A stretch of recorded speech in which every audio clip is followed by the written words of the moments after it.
de l'épine iliaque antéro-supérieure à l'épine du pubis et qui est en grande partie formée par ce muscle oblique externe. Vous avez ici en effet les muscles de l'abdomen, donc les muscles larges en dehors, oblique externe en brun, oblique interne en mauve, oblique et transverse un peu plus profond.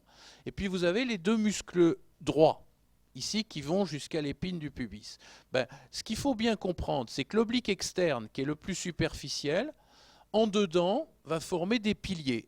Un pilier latéral qui se termine sur l'épine du pubis homolatéral, un pilier médial qui va se terminer sur l'épine du pubis contralatéral, de l'autre côté, et un pilier un peu plus profond qui est en arrière. Et ces trois piliers forment un triangle, et c'est ce triangle qui forme l'anneau inguinal superficiel. C'est-à-dire que c'est dans ce triangle qu'on va voir apparaître le cordon. Le cordon, c'est-à-dire l'ensemble des éléments qui vont aux testicules. Conduit déférent, vaisseau, qui apparaissent ici dans ce triangle formé par le pilier latéral, le pilier médial et le pilier postérieur du muscle oblique externe. On est sous la peau, en superficie. Maintenant, il faut comprendre un peu en 3 dimensions, je dirais, comment ça se passe un peu plus profond. Donc on vous a représenté ici donc ce cordon spermatique, l'ensemble des éléments. Vous voyez, si vous voulez, là en coupe, vous avez le déférent, les veines, l'artère. Bon, et vous voyez ici cet anneau inguinal superficiel que je viens de vous décrire, qui est développé à partir du muscle le plus superficiel qu'on a coupé ici, qui est l'oblique externe. Vous voyez que l'oblique externe forme le ligament inguinal entre l'épine iliaque antéro-supérieure et l'épine du pubis, et qu'en dedans, il y a un pilier latéral homolatéral, un pilier médial contralatéral et un pilier postérieur en arrière, et que ce triangle forme l'anneau inguinal superficiel. Maintenant, qu'est-ce qui se passe un peu plus profondément? Un peu plus profondément, on a les autres muscles, l'oblique interne qui est ici, et le transverse.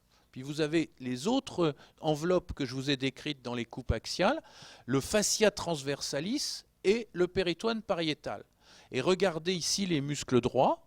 Vous voyez, comme on l'a décrit tout à l'heure, nous sommes à la partie inférieure de la gaine des droits, c'est-à-dire que le feuillet postérieur est uniquement formé par le fascia transversalis et le péritoine pariétal, alors que le feuillet antérieur est formé par les muscles obliques transverses ici.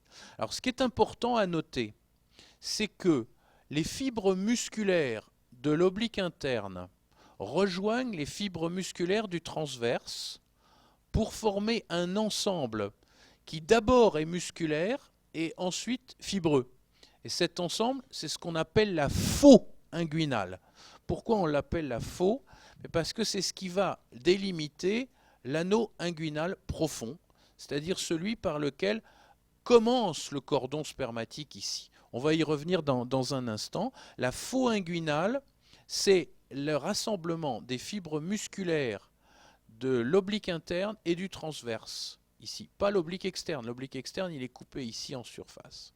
Alors, sur le plan topographique, il faut aller un petit peu plus loin aussi. Je vous ai dit tout à l'heure, le ligament inguinal sépare, qui est tendu entre l'épine iliaque antéro-supérieure et l'épine du pubis, il sépare le tronc du membre inférieur.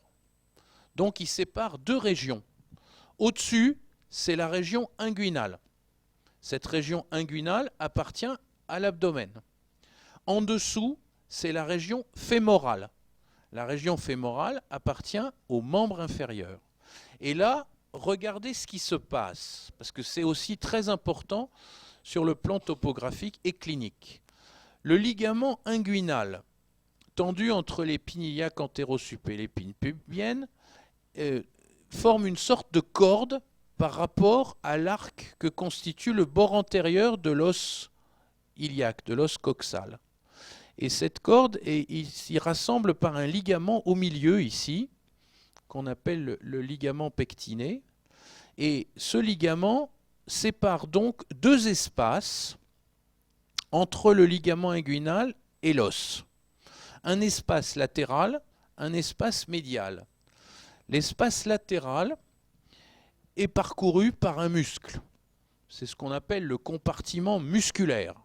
Et ce compartiment musculaire est occupé par ce muscle très important qui est le muscle iliopsoas, principal fléchisseur de la hanche. Hein. Le muscle iliopsoas, c'est un muscle qui est formé des fibres du psoas qui s'insèrent sur la colonne vertébrale lombaire et du muscle iliaque qui s'insère sur l'os iliaque. Et l'ensemble forme un ensemble musculaire très épais qui va se terminer au petit trochanter de l'extrémité supérieure du fémur. C'est le principal muscle fléchisseur de la hanche. Et donc il traverse ici, il passe sous le ligament inguinal dans le compartiment musculaire. Et en dedans de ce ligament pectiné, le compartiment formé par cet espace contient les vaisseaux. Donc c'est le compartiment vasculaire. Et ce compartiment vasculaire, c'est l'endroit où, attention, les vaisseaux se décrivent dans le sens du flux. Donc c'est l'endroit où l'artère iliaque externe devient artère fémorale commune. C'est l'endroit où la veine fémorale commune devient veine iliaque externe. L'artère est en dehors, la veine en dedans. Et en dedans de ces vaisseaux, il y a un petit espace dans lequel passent les lymphonoeux, le drainage lymphatique du membre inférieur. Et ce petit espace a une très grande importance clinique puisque c'est l'endroit des hernies crurales. Alors, hernie crurale, j'aime qu'on oublie ce terme de crurale pour les appeler les hernies fémorales, c'est-à-dire que c'est l'anneau fémoral. L'anneau fémoral, c'est la zone qui est en dedans du compartiment vasculaire, en dedans de la veine fémorale, où passent les lymphatiques. Et chez certaines personnes, en particulier les femmes, cet anneau peut s'élargir légèrement et donner naissance à une hernie. Alors, évidemment, ça fait beaucoup de notions en une diapo, mais on va les revoir sur plusieurs des autres diapos. Donc, là encore, il y a un problème de vocabulaire. Si vous discutez avec des vieux chirurgiens, ils emploieront une vieille nomenclature. Et la vieille nomenclature, c'est le tendon conjoint. Alors le tendon conjoint, c'est ce qu'on appelle maintenant la faue inguinale. Je vous l'ai décrit tout à l'heure, c'est le rassemblement des fibres musculaires de l'oblique interne et du transverse. Ces fibres sont d'abord musculaires et ensuite tendineuses. C'est pour ça que le terme de tendon conjoint est mal choisi. Et c'est pour ça qu'il ne faut plus l'employer et qu'il faut appeler ça la faue inguinale. De même, le ligament inguinal, celui qui est tendu entre l'épine iliaque et l'épine du pubis, autrefois s'appelait l'arcade crurale. Bon, arcade crurale, c'est pas un bon terme, parce que crurale, en plus, il faut dire fémoral, donc on l'appelle le ligament inguinal. Et puis vous allez entendre parler d'un ligament qui avait son éponyme autrefois, qui était le ligament de Hesselbach, et qu'il faut appeler interfovéolaire. Je vais vous expliquer dans un instant pourquoi il est important. Donc, une hernie, c'est quoi? Une hernie, c'est une faiblesse dans la paroi abdominale à travers laquelle va sortir des organes digestifs. Pourquoi ils vont sortir? Parce qu'il y a une pression. Il y a la pression abdominale et il y a une faiblesse. Donc pour comprendre, il faut se mettre à la place du tube digestif. Et donc la meilleure façon de comprendre, c'est de se mettre dans le ventre et de regarder la paroi abdominale antérieure par en arrière. Donc c'est le même dessin que celui que je vous ai fait dans l'autre sens, mais on est à la place de la vessie, par exemple. Et donc on voit l'os iliaque, avec ici le ligament, enfin l'épine iliaque antéro-supérieure qui est ici, l'épine du pubis qui est là, le ligament inguinal tendu de l'épine iliaque à l'épine du pubis, donc en dessous la région fémorale, au-dessus la région inguinale. Je reprends la description de la région fémorale. Le ligament pectiné entre le ligament inguinal et l'os coxal, l'os iliaque. Le compartiment musculaire en dehors, c'est le passage du muscle iliopsoas.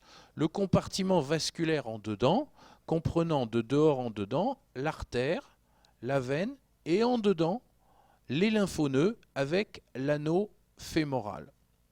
Et vous voyez qu'à cet endroit-là, le ligament inguinal va venir s'épanouir sur l'épine du pubis et qu'il y a du tissu fibreux qui continue ici en dedans et en arrière, juste sur l'os. Et ce tissu fibreux est très important parce que c'est ce qu'on appelle le ligament pectinéal, qu'autrefois on appelait le ligament de Cooper, qui est en fait l'aponévrose, le fascia du muscle pectiné, muscle qui est un des muscles adducteurs de la cuisse, qui s'insère juste à cet endroit-là. Le muscle pectiné a un fascia, donc une aponévrose, qui est très tendue, sur laquelle se terminent ici les fibres du ligament inguinal. Et c'est tellement tendu que c'est un des éléments de solidité les plus importants de la région. Ligament autrefois appelé ligament de Cooper, ligament pectinéal. Vous pouvez mettre une aiguille dedans et soulever le corps complètement, tellement c'est solide. Donc c'est un des éléments qui servent à la réparation des hernies, ce ligament pectinéal. Donc voilà pour la région fémorale. Région inguinale au-dessus du ligament inguinal. Donc le cordon se constitue et va entrer donc dans le canal inguinal par l'anneau inguinal profond. Et cet anneau inguinal profond, vous voyez qu'il est délimité par la faue inguinale, rassemblement des fibres de l'oblique interne et du transverse au-dessus. Et en dedans de ce ligament, de cet anneau inguinal profond, il y a un renforcement du fascia transversalis, qui s'appelle le ligament interfovéolaire. Ce ligament interfovéolaire, c'est ce truc vert ici, qui vient s'épanouir dans le feuillet postérieur de la gaine du muscle droit ici. Et ce ligament interfovéolaire, ça veut dire quoi? Ça veut dire entre deux trous. Pourquoi? Parce que ce ligament, justement, sépare deux zones de faiblesse.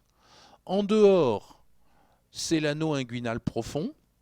En dedans, c'est le triangle de faiblesse des hernies directes. Parce qu'à cet endroit-là, il n'y a pratiquement rien entre la paroi, entre la peau et le tube digestif, puisqu'il n'y a que du tissu fibreux très souple. Et c'est là où on va avoir des hernies directes, je vais y revenir dans un instant. Donc retenez qu'il y a une zone de densification qui s'appelle le ligament interfovéolaire, qui délimite en dedans l'anneau inguinal profond. L'anneau inguinal profond est limité en haut par la faue inguinale, en bas par le ligament inguinal et en dedans par le ligament interfovéolaire. On va y revenir. Alors notez également que cet endroit-là, l'anneau inguinal profond, c'est l'endroit où se constitue le cordon, parce que les deux éléments vont se séparer. Le conduit déférent, il va rejoindre le bord latéral de la vessie. Là, je vous référez-vous au cours d'urologie. Le déférent longe les bords latéraux de la vessie. Alors que les vaisseaux testiculaires, eux, ils vont rejoindre l'aorte et la veine cave à hauteur de L2, région lombaire, beaucoup plus haut. Donc les vaisseaux testiculaires sont très latéraux, alors que le conduit déférent, lui, il est très médial. Et les deux se réunissent pour former le cordon spermatique à hauteur de l'anneau inguinal profond. Oh, je sais, c'est difficile. Mais on met en général 3 bons mois à comprendre la région inguinale. Et je vous jure, c'est important de l'avoir compris parce que, je répète, c'est la... Oui, 3 bons mois, donc commencez tout de suite. C'est la pathologie la plus fréquente de l'abdomen. Regardez ici cette vue cœlioscopique. Il s'agit d'un traitement moderne, d'un mode de traitement moderne des hernies qui est une vue cœlioscopique, c'est-à-dire qu'on a introduit une caméra et on regarde la même chose que sur la précédente. On est au même endroit.